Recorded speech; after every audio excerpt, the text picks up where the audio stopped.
Welcome from Guadalajara, Mexico. I live in Dubai, and a semi-regular objection or complaint I get regarding my content goes something like this. Caleb, you call the Western world authoritarian, but then you moved to Dubai, which is authoritarian, you're an idiot. All right, so is Dubai an authoritarian country in the year 2022? Is it authoritarian as compared to what? As compared to the United States in the year 2022. In a minute, I'm going to tell you several stories that happened to me and some of my family members within the United States that is not authoritarian and not a police state. Because when you, as an American, for example, state that Dubai is authoritarian, you are implying that America is not authoritarian. And if you're moving from America to Dubai, you're moving to a more authoritarian country. So those are the two questions I'm going to answer in this video. Is Dubai authoritarian today in the year 2022? And is it not authoritarian as compared to most collapsing authoritarian Western countries? Let's examine. A few years ago, I wrote an article at my blogs. You can click the link below in the description.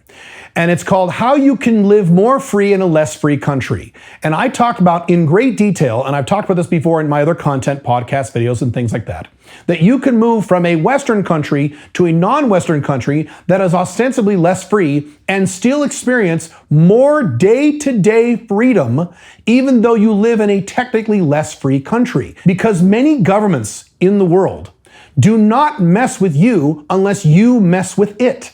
Unlike the government of the United States, Canada, Western Europe, Australia, etc., that government is messing with you all the goddamn time, whether or not you mess with it and whether or not you're doing everything right. The example I've given many times is Mexico and the United States. Mexico is less free than the US. That is unquestionably true. But the typical average American with location-independent income, like we talked about here at Sovereign CEO, if he moved from the United States to Mexico, a safe part of Mexico, and there's many of them, I'm in one right here in Zapopan, Guadalajara, here in Mexico, will actually experience more freedom living in the less free Mexico than he would experience in the United States. Across the board, financially, in his day-to-day life, across the board. And I can attest to this as someone who moved to the United States to Dubai. So that's the first piece of this. Before I get to the specific examples, I want you to remember that many times, matter of fact, most times, when you leave the Western world and go to a non-Western country, even if that country shows lower on the freedom rankings of the index of economic freedom and things like that, something I've talked about in these videos before, you as a Westerner with location-independent income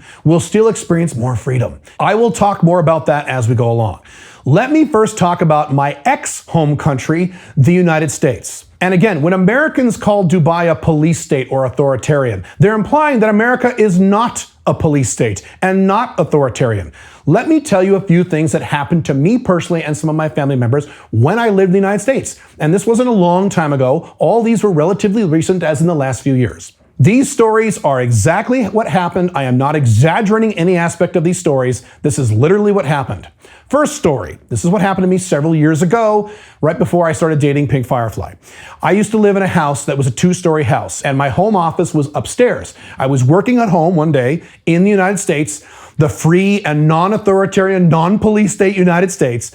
I was working in my office, minding my own business, and suddenly I heard a banging on my downstairs door, my front door downstairs. And when I say banging, I mean literally banging, not knocking. Someone was banging on the door. It was almost felt like someone was banging on it with a baseball bat. I went, what the fuck? So the way my office was set up, I had a big giant desk. I had to stand up, walk around the desk, walk out in the hallway, walk down the stairs, walk through the living room, and then open the door. It takes a little time for me to get to that door.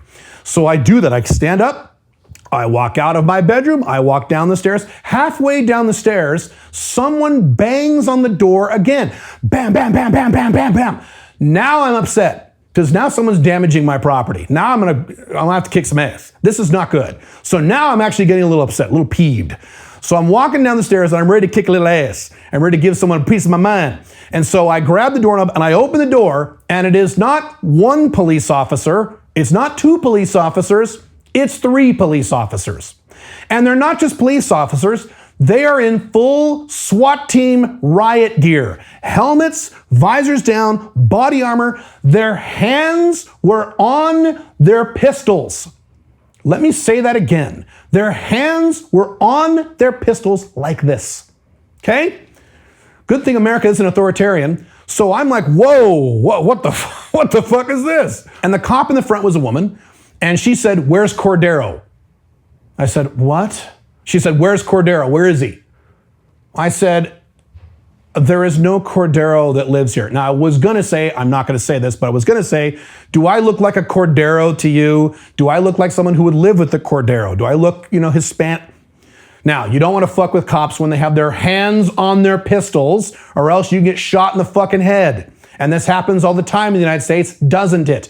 When's the last time you heard of someone getting shot in the fucking head in Dubai? Think about that for a minute. All right. Anyway, so I'm sitting saying, "I'm sorry, I don't know who that is. There is no one by that name living in this house."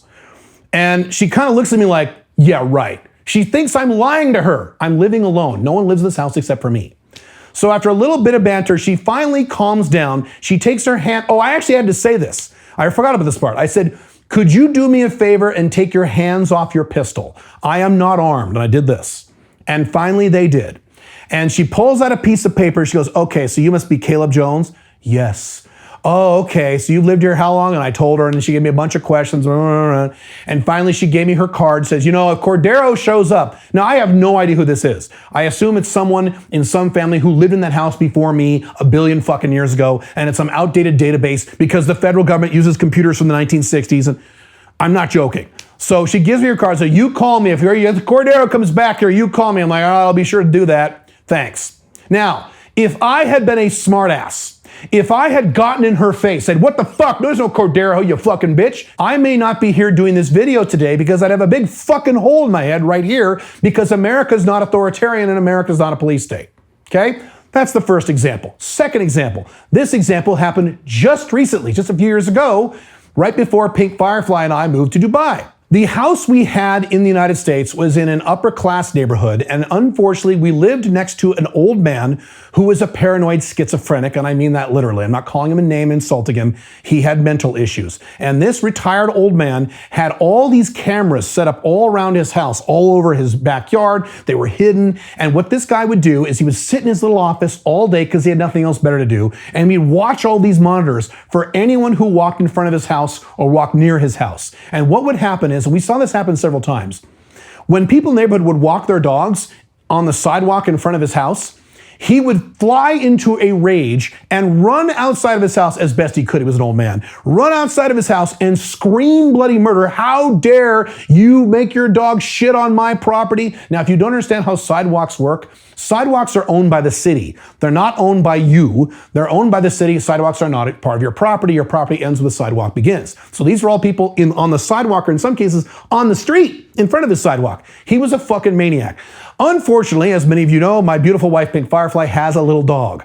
And she made the mistake of walking in front of his house one day, and the dog went poopy or pee-pee on the sidewalk or what have you. This guy ran out, threw a big fit. My wife didn't take it well and didn't react very well because my wife is not outcome independent like I am. She's a girl. She's a little more emotional than I am. Talk back. And he called the police because of this altercation on the sidewalk. It wasn't even on his property. A day or two later, my wife was walking her dog down at the park, and a police car rolled up because of this complaint, and two cops got out of the car and started harassing my wife. They started asking her questions like, "Are you married?" Which I'm reasonably sure is illegal for a police officer to ask, but I don't know the laws.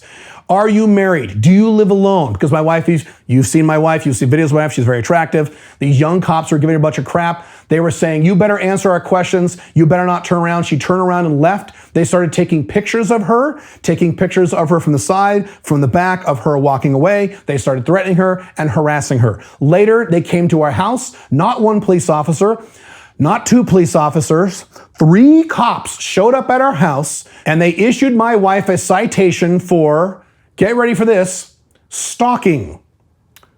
She was a stalker because the dog pooped in front of this guy's house, not on his property. Now, they didn't cite her for trespassing because she wasn't on his property.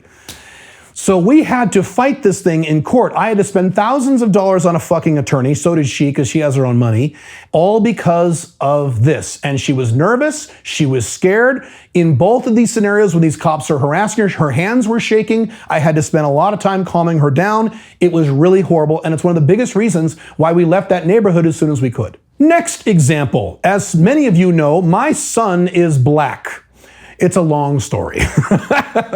My son is black. No, his mom isn't black. His mom is a blonde white woman. Anyway, my son, who is 30 years old, is black.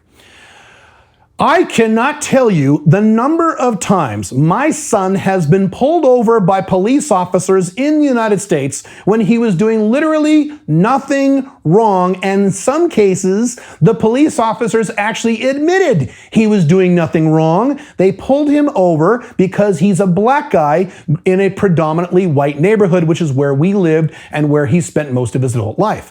One of the many reasons he left the United States, and I don't want to put words in his mouth, and he can give more details about this if you'd like at one of our Facebook groups. He posts on those occasionally. But one of the many reasons he left the United States is because when he went to Thailand and now Mexico, he lives here in Guadalajara, he doesn't experience this kind of crap. The cops do not harass my son in Mexico or in Thailand, but they harass him all the time in the United States, which is not authoritarian and not a police state. Now, those are just 3 examples. I could use many, many, many, many, many, many other examples of challenges I've run into with the police and or the United States government where I was doing nothing wrong or the person involved was doing nothing wrong. Now, I'm going to ask you this question. I want to see if you can come up with the answer before I answer it for you. In the time I have lived in Dubai, I've lived in Dubai now for 2.5 years, plus I've spent a lot of time there prior getting ready to move there. So I've been going there a lot, even before I moved there for many, many, many, many years. How many times do you think I've had a negative run-in with the police in Dubai or the government in Dubai? How many times would you guess? Because the United States, just the past few years, it's been 4, 5, 6 times. How many times do you think I've run into that same challenge in Dubai? 0. Now, let me ask you another question before you say, well, Caleb, you've only been there a few years. Yeah, but all these things I talked about in the United States were only within a few years. I'm comparing apples to apples, but let me go on. I know a lot of people in Dubai now. A lot of people who live in Dubai, people who live in Dubai 5 years, 7 years, 10 years or longer, okay? Or people who have spent like 5, 6, 7 months a year in Dubai every year for many years. Of all these people I've known, how many people do you think I know who have run into problems with the police or the authoritarian government in Dubai? How many would you say? 2, 4, 10, 0. Not one, not one, not one. That's not true of me and all the Americans that I know. Most Americans I know, and if you're an American, you probably have your own stories, have all kinds of stories about run-ins with the government, run-ins with your state government, run-ins with the federal government, or run-ins with the cops. Because America is not authoritarian and it's not a police state, but Dubai is authoritarian and Dubai is a police state. When you say a country is authoritarian, what are you comparing it to? You have to think that through. Something else about Dubai. Dubai has a checkered past. That's true. And I have discussed this in my video on the 10 reasons I moved to Dubai, which you can watch right there if you'd like, in terms of the reasons I used to move to Dubai.